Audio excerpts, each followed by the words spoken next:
Hola, ¿qué tal amigos? Bienvenidos a Identidad. Para mí es un placer acompañarte nuevamente aquí en la TV Nuevo Tiempo. Hoy conoceremos la historia de Miguel Chaurán, un joven que no ha dudado siempre en escuchar la voz de Dios para cumplir los propósitos de Él en su vida. Vamos a ver ahora su video biográfico.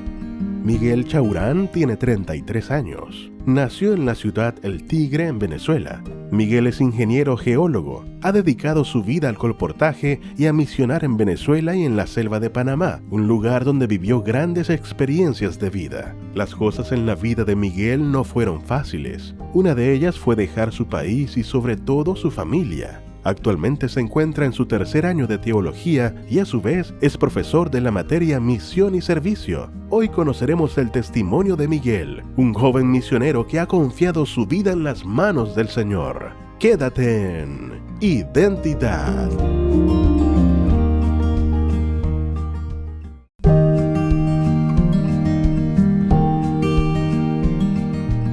Gracias por continuar en la sintonía de Nuevo Tiempo, canal de esperanza. Estás viendo el programa Identidad y antes de la pausa estábamos viendo el video biográfico de Miguel Chaurán. Él es ingeniero geólogo, actualmente estudiante de teología y ya está aquí con nosotros para conversar y conocer más acerca de su historia. Adelante, Miguel, bienvenido, qué placer tenerte y conocerte aquí en Identidad, de conocer la identidad que Dios te ha dado. ¿Cómo estás? Hola Ángela, muy bien, gracias a Dios, aquí feliz de poder estar con ustedes. Muchas gracias por la invitación. Nosotros también felices de tenerte y de poder conocer cómo recibiste ese llamado de Dios. Cuéntanos un poco dónde vives, a qué te dedicas, pequeños detalles de tu vida y cómo estás actualmente. Queremos conocerte. Ya bueno, ahorita estoy viviendo en Chillán, estoy acá en Las Mariposas. Actualmente me dedico a ser estudiante de teología, estoy en mi tercer año y en este semestre tuve la oportunidad de dar clases en la Universidad Adventista de Chile. Estaba dando el ramo de misión y servicio. Buenísimo. ¿Cómo ha sido esa experiencia de ser profe? ¿Alguna vez lo imaginaste? No, la verdad que no. O sea, en mi antigua carrera di ciertas clases, pero fue más que nada por gusto, más que nada por ayudar. Pero acá se abrió esta oportunidad, que la verdad fue una respuesta de una oración que tuve, y ha sido maravilloso porque justamente va como direccionado a lo que he hecho prácticamente toda mi vida, desde que conocí a la iglesia, que fue poder rendir mi tiempo a poder ayudar a otros, a misionar, a tener un objetivo claro con respecto al llamado, así que fue una experiencia muy bonita, agotadora, pero bonita. Wow, excelente. Y bueno, ahí vamos a conocer más al respecto a medida que vayamos conversando. Miguel, tú no eres adventista de cuna, creciste en un ambiente cristiano, sí, católico. ¿Cómo fue para ti en general esa niñez, esa adolescencia? Bueno, la verdad es que fue bastante familiar. Vengo de una familia bastante unida, gracias a Dios. Como tú dices, mi mamá bastante creyente, mi papá no tanto, pero mi papá, mi mamá, mi abuela, mis tías son bastante creyentes y desde siempre nos criaron bajo como esa creencia católica que tuvimos desde chicos. Tomé casi que todos los sacramentos y todo ese asunto que se hace en la Iglesia Católica. Y a medida que iba creciendo, nunca nos obligaron a nada, la verdad mi mamá nunca nos obligó a ir a la iglesia o tener que tener algo con respecto a la iglesia, pero siempre como que nos llamó a tener ese temor de Dios, lo que Dios quiera, ¿no? A estar bajo la bendición de Dios, siempre estuvo eso presente en todo tiempo. Y yo creo que fue bastante bueno porque bajo esa crianza teníamos como ciertas cosas nuestras, pero siempre el cuidado de, bueno, Dios quiera, podamos hacer esto, o si Dios quiere o si Dios lo permite, vamos a poder hacer esto. Así que en ese sentido fue bastante bueno, creo que fue algo fundamental para mi crecimiento y después mis decisiones futuras. Claro, totalmente. Creer en ese ser superior y que en tu familia te inculquen eso es muy, muy valeroso. A pesar de que tú dices que tu papito no, como que no creía tanto, tu mamita sí. Y siempre las mamás son muy virtuosas al respecto y que te hayan inculcado no solo a ti, también a tus hermanas también realmente es una bendición. Em, bueno, aprovechando, cuéntame, ¿cómo se llaman tus hermanas? Porque eres el único hermano, Pero ahí cuéntame un poco, ¿eres el menor o cómo es ahí? Aprovechando. Somos 6 hermanos. Tengo un hermano mayor que sí, no sé cuántos años tiene, la verdad, pero es mayor que todos nosotros. Tengo 4 hermanas y yo soy el penúltimo. Mi hermana menor le llevo 5 años a ella. Soy el penúltimo de todas esas mujeres con las que vivía en la casa. Una familia numerosa también y tú estar ahí con solo mujeres, me imagino ahí cómo fue la situación en casa. Miguel, tú a tus 18 años te fuiste de tu casa. ¿Cuál fue el motivo y cómo fue eso para ti? Sí, a los 18 años me fui a estudiar ingeniería. Antes de eso ya era bastante independiente, o sea, me iba de vacaciones y mis papás normalmente viajaban, de donde yo vivía, viajaba alrededor de 22 horas, 23 horas, hasta la cordillera, que siempre me iba de vacaciones a ese lugar. Y siempre me iba solo, a veces salía con una de mis hermanas, eh, pero casi siempre tuve como esa independencia. A los 18 me fui a estudiar ingeniería a una ciudad que quedaba relativamente cerca de la casa, quedaba prácticamente a 1 hora y unos cuantos minutos, pero a partir de allí empecé a vivir independiente, o sea, si bien mis padres estuvieron al tanto siempre, ¿no? Y pendientes, y estuvieron siempre cumpliendo su rol de padres cuando ya uno recién va a la universidad, eh, siempre tuve como la libertad de decidir. Mis padres nunca me coartaron en ese sentido, siempre me dieron la posibilidad de decidir lo que quería hacer, cómo lo quería hacer, y siempre escuchando sus consejos, siempre estuve como en esa línea, ¿no? De, bueno, papá, me gustaría hacer esto, bueno, mamá, me gustaría hacer esto, y ellos siempre como que me daban su opinión, su consejo, pero al final decidí yo.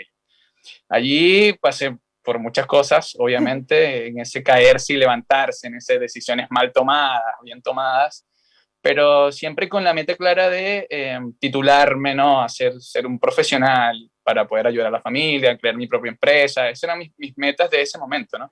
Tener mi Claro. propia empresa, quería ser una constructora, entonces iba como en esa línea siempre. Wow. Uno siempre se proyecta y tú dices, claro, tenía mis sueños, mis metas, sacar adelante la ingeniería, tener mi empresa, em, pero Dios, uno propone, Dios dispone. Y cuando uno hace la voluntad de Dios, es maravilloso cuando nos dejamos guiar por Él. Y tú en la universidad le conociste. ¿Cómo fue eso para ti? ¿Cómo fue esa intriga? ¿Cómo se dio de que empezaras a aceptar a estudiar la Biblia, a conocer sus verdades y cuando empezaste a descubrir lo que encontraste? ¿Cómo fue para ti, Miguel? No fue fácil, porque Eh, me imagino, no sé, cuéntame. Podríamos decir que fue casi que una casualidad. Sabemos que con Dios las cosas no son casualidades, sino que son causalidades. Yo tenía un ramo que lo dejé para el último semestre, que era Física 3.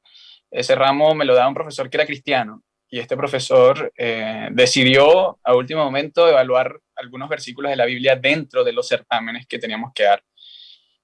Siempre me fue muy bien con los cálculos, gracias a Dios, pero no conocía de la Biblia. En realidad era muy poco lo que sabía de lo que había dentro de la Biblia.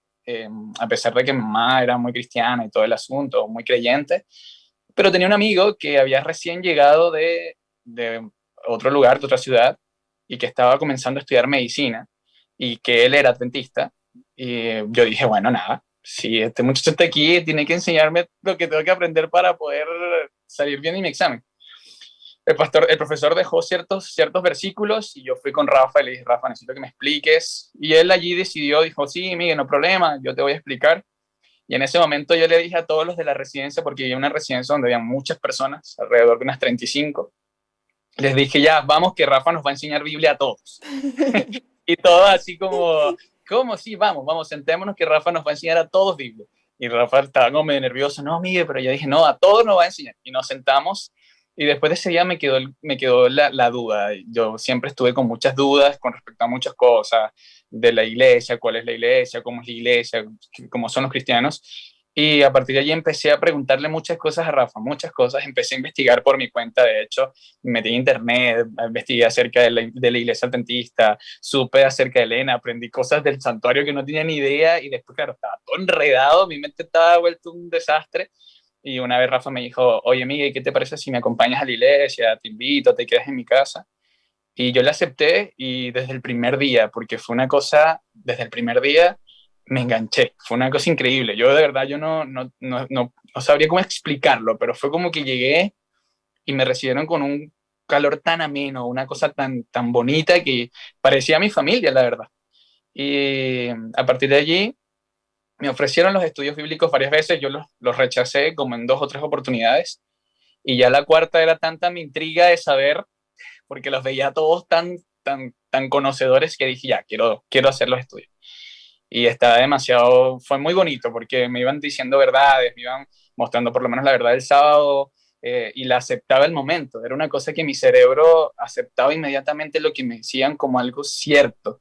Y yo siempre he sido de las personas que siempre he tenido dudas con respecto a las cosas que me dicen, ¿no? Como que siempre busco por mi cuenta, siempre trato como de ver si lo que me están diciendo es cierto. Y sin embargo, con esto fue muy diferente porque me enseñaban y mi cerebro inmediatamente lo asumía como verdad. Fue algo muy extraño, pero muy bonito al mismo tiempo. Y después de estar 6 meses más o menos estudiando, yendo a la iglesia, me ofrecieron un estudio bíblico me ofrecieron el bautizarme, que al principio había dicho como que no, o sea, estaba Claro. no estaba tan seguro de la cosa, la Siempre hay verdad. un temor en ese paso de fe. Sí. Y el hermano Miguel, que era el que estaba en ese momento a cargo de los estudios de las visitas de la iglesia, nos daba la fe de Jesús en la iglesia también. Un día llegó y dijo, hoy amanecí con ganas de dar el estudio bíblico de Nabucodonosor. Dijo así, esto no está dentro de mis estudios, pero hoy quiero dar este estudio. Llevó un cartel gigante de la estatua. Yo obviamente no sabía qué era eso, y empezó a redactar, a contarnos de qué contaba la historia, de qué era todo esto. Y al final, cuando, cuando narra el asunto de la piedra que no es cortada por mano, que destruye y muestra, en mi mente, y eso no lo olvido jamás, empezó como a mostrarse una imagen como de todo. Él iba contando y mi mente iba como mostrándome más o menos, imaginando lo que podía pasar. Y yo pensé en mi familia inmediatamente y dije, no puedo permitir que mi familia se pierda. Y ahí en ese instante, de hecho, el hermano Miguel no sabe esto, pero en ese instante fue que decidí bautizarme. Eso fue un sábado de mañana y allí decidí bautizarme. Wow, qué impactante, Miguel. A mí me encanta, me fascina la forma en que Dios toca nuestro corazón. Dios conoce tu corazón, Dios conocía tu corazón, Miguel. Y cuando nosotros tenemos un corazón sincero, humilde, lleno del Espíritu Santo, tú dices, empecé a aceptar. Sí, es correcto, es así. Es el Espíritu Santo que te va guiando porque tenías un corazón sincero, sed por la verdad y fuiste saciado. Y ahora cuando dices el tema de Nabucodonosor y eso, de hecho en Nuevo Tiempo regalamos la guía de estudio Daniel, habla ahí de Nabucodonosor, van a comprender exactamente lo que comprendió Miguel.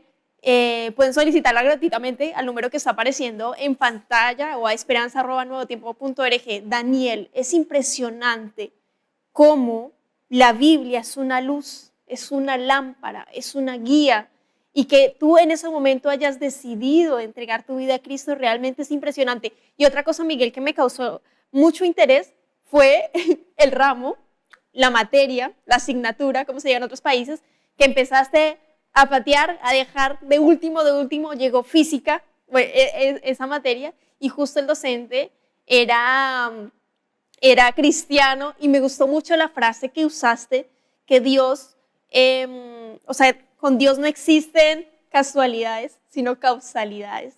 Realmente es impresionante, Miguel, cómo Dios nos conoce desde el vientre, desde que nos formó, y cómo te conoce a ti, Miguel, y tiene un plan para ti perfecto. Te bautizaste, decidiste. ¿Cómo fue ese momento para ti y qué dijo tu familia? Porque ahí no todo va a ser color de rosa. Cuéntanos, Miguel. Fue un choque muy fuerte para mi familia. De hecho, para mi papá fue más que para mi mamá. Yo primero llamé a mi mamá, de hecho yo no le había contado a nadie, se lo conté a mi mamá. Le dije, mamita, me voy a bautizar. Ella me preguntó que si estaba seguro, que si no era algo muy pronto. Y yo le dije que no, que me sentía seguro de la decisión, y ella me dijo, como siempre me lo ha dicho, bueno, hijo, yo te apoyo. En ese momento yo dije, bueno, a mí te sería bueno que si quieres venir, vengas. Igual estaba lejos de mi casa, era como un viaje más o menos de 2 horas. Y ella dijo, bueno, voy a hacer lo posible para ir. Obviamente no le quise contar a más nadie porque sabía que iba a ser un asunto complicado. Sin embargo, tengo un primo que es un primo que quiero muchísimo, su nombre es Ángel. Estuvimos conviviendo mucho tiempo en la universidad y él estaba contento porque yo me iba a bautizar porque la familia de Ángel es cristiana, toda su familia, sus tíos, todos son cristianos. Y él estaba contento y un día llamó, mi papá lo llamó, se comunicaron, no sé cómo fue el asunto, y él le comentó a mi papá, le dijo así como, oye, que estamos contentos porque Miguel se va a bautizar, ¿y usted qué opina? Y mi papá no sabía esto, y obviamente le cayó como un balde de agua fría, y justo el día antes, que fue un viernes en la noche de mi bautismo, mi papá me llama, y me llamó y estaba un poco tomado, y me dijo cosas muy hirientes, fue bastante complicado para mí. Yo iba en el auto con la gente de la familia que me dio los estudios bíblicos y fue difícil, se me puso una cosa en la garganta, me dieron ganas de llorar, porque no esperaba eso de mi familia, pues obviamente siempre hemos sido una familia muy unida, pero claro, él me conversó, me dijo muchas cosas, ¿no? Te lavaron el cerebro, cosas duras, para mí fueron duras, viniendo de mi papá. Sin embargo, bueno, la decisión ya estaba tomada. Igual forma, fue como, no le comenté nada, cortó la llamada. La hermana que me dio los estudios, que fue Betsaida, en ese momento demostró, hablamos en los Romanos 8, me dijo así como toda la lucha que tenía un cristiano y todo esto. Eso me animó mucho, me motivó. Al otro día, cuando era el día del bautismo, fue muy bonito. Los muchachos que estuvieron, los hijos de la hermana Betsaida, estuvieron allí, tocaron guitarra, un oboe, hicieron una cosa muy linda. Y mi mamá llegó, nunca Wow. me dijo que iba a ir, y llegó de sorpresa, y fue como la guinda del pastel. Eso me animó mucho, fue muy emotivo, fue muy bonito. La verdad que fue algo que yo creo que no voy a olvidar nunca. Y algo que me llamó mucho la atención, que es como algo muy extraño que pasó, fue que me bautizaron, ¿no? Salí del agua muy contento, y, y yo intentaba, esto es algo que no sé, pero yo intentaba tener como pensamientos, digamos, malos, por decirlo así, ¿no? O recordar cosas malas que hice y no podía. Mi mente está en blanco. Yo no sé si esto le pasa a todos los que se bautizan, pero eso me pasó a mí. Mi mente estaba completamente en blanco, estaba como reseteada. Fue algo muy, pero muy, muy interesante eso. Y nada, las personas que estaban allí, que me siguieron por todo el rato, que estuvieron pendientes, ¿no? Que estaban siempre allí pendientes conmigo, que estaban allí conmigo, me abrazaron. Fue algo muy bonito, la verdad, que es algo que le agradezco mucho a Dios que haya podido experimentar. Wow. Es que es un momento, es el momento más importante que un ser humano puede vivir en esta tierra, que es decidir por Cristo, entregar su vida a Cristo públicamente mediante el bautismo. Es un momento único y te felicito, Miguel, por esa hermosa decisión que tomaste en ese momento y que tu mamita te haya apoyado también. Qué bendición. Más adelante tú renunciaste a ser gerente para irte de misión. ¿Cómo fue esa parte? Irte a Panamá. Esa locura para muchos. Bueno, sí, estaba ya ejerciendo, gracias a Dios pude ejercer con mi carrera. Trabajaba en la capital, llegué como asistente de gerencia, y luego la que era mi jefa se fue y yo quedé con el cargo. Y la situación en Venezuela estaba complicada, y ya yo estaba decidido a estudiar teología, aunque todavía estaba con el temor de que mi papá podía enojarse conmigo y todo esto. Sin embargo, ya estaba decidido, y un amigo me dijo, vete, ¿sabes qué? Vete. Estaba la posibilidad de irnos a Panamá a colportar, y me dijo, vete, y si te falta algo de plata yo te voy a ayudar, me dijo él. Y yo, bueno, decidí irme. Renuncié, eh, recogí todas las cosas, le dije a mi mamá, me voy. Y mi mamá así como nerviosa, obviamente. Y algo que pasó interesante fue que yo le había pedido a Dios que me confirmara si era a Panamá que tenía que ir. Yo le dije, Señor, necesito que me confirmes, porque estaba complicado el asunto de ir, ¿no? Y todo el asunto.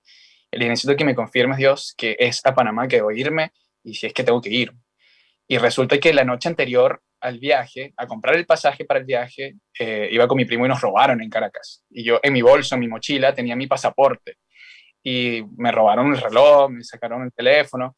Y recuerdo que el delincuente, el malandro, nos dice, mira, ¿qué tienes en la mochila? Dame tu mochila. Y yo le dije, tengo solo ropa sucia, ¿para qué te vas a llevar mi mochila? Sin recordar que tenía mi pasaporte allí en la mochila.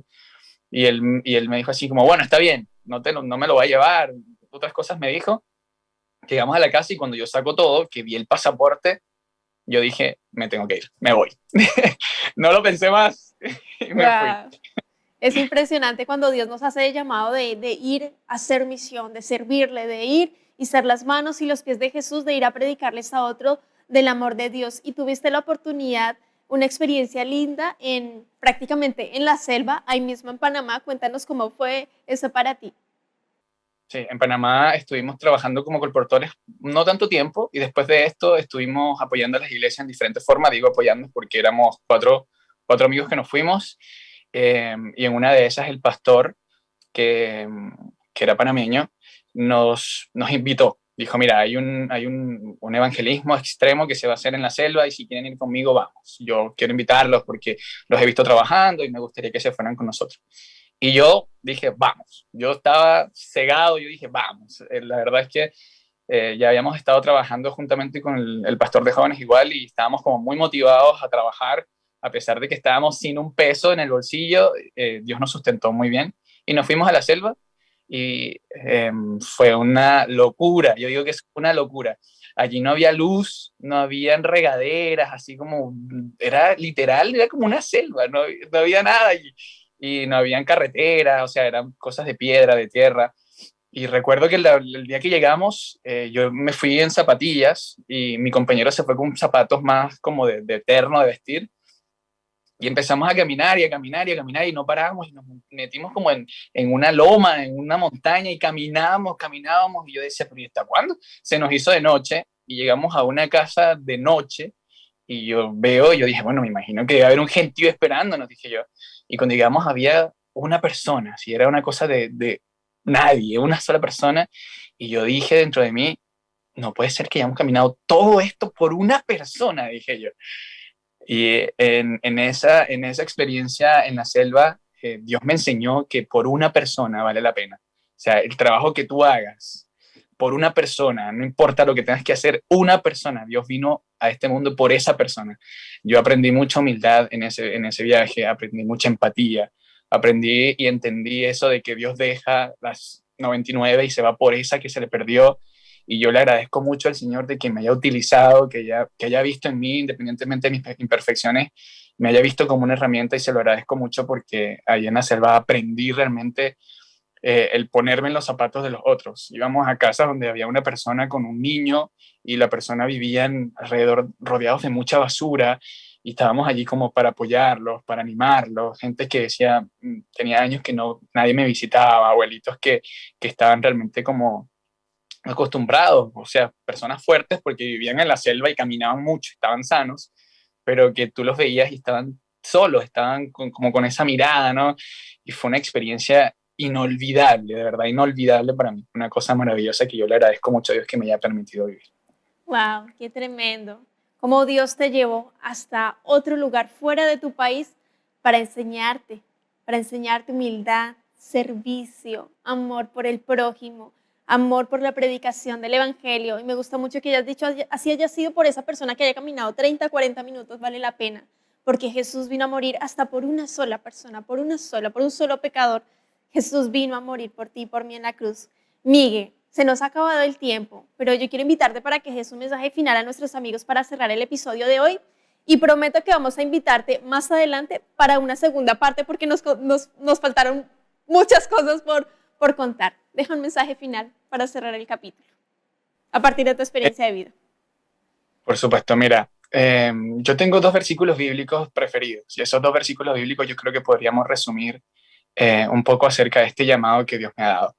El primero está en 1 Corintios, capítulo 2, versículo 15, 2 Corintios, que dice, y yo con el mayor placer me gasto por amor a los otros, aunque amándolos más, sea yo amado menos. Y mi segundo versículo favorito está en Salmo 138:8, que dice, espero en el Señor de que Él pueda cumplir su propósito en mí, porque su misericordia es para siempre. Yo creo que estas dos cosas resumen un poco quizá este mensaje que pueda dejarles. A veces creemos que no somos lo suficiente y quizá visto desde el punto de vista humano no lo seamos, ¿no? Pero Dios siempre tiene planes con nosotros que van más allá de lo que nosotros podemos imaginar. El mensaje que puedo dejarles es que independientemente de que tú tengas una creencia o no la tengas, tú puedas darle la oportunidad a Dios de que Él cumpla su propósito en ti.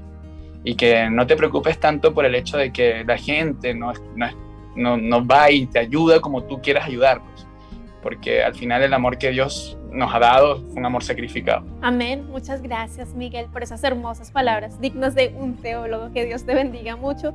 Y para ti, querido amigo, querida amiga, dale la oportunidad a Dios. Él quiere morar en tu vida y transformarla por completo. Que Dios te bendiga. Nos vemos en un próximo capítulo aquí en Identidad. Y te dejo la invitación para que continúes en la sintonía de Nuevo Tiempo, Canal de Esperanza. Un abrazo.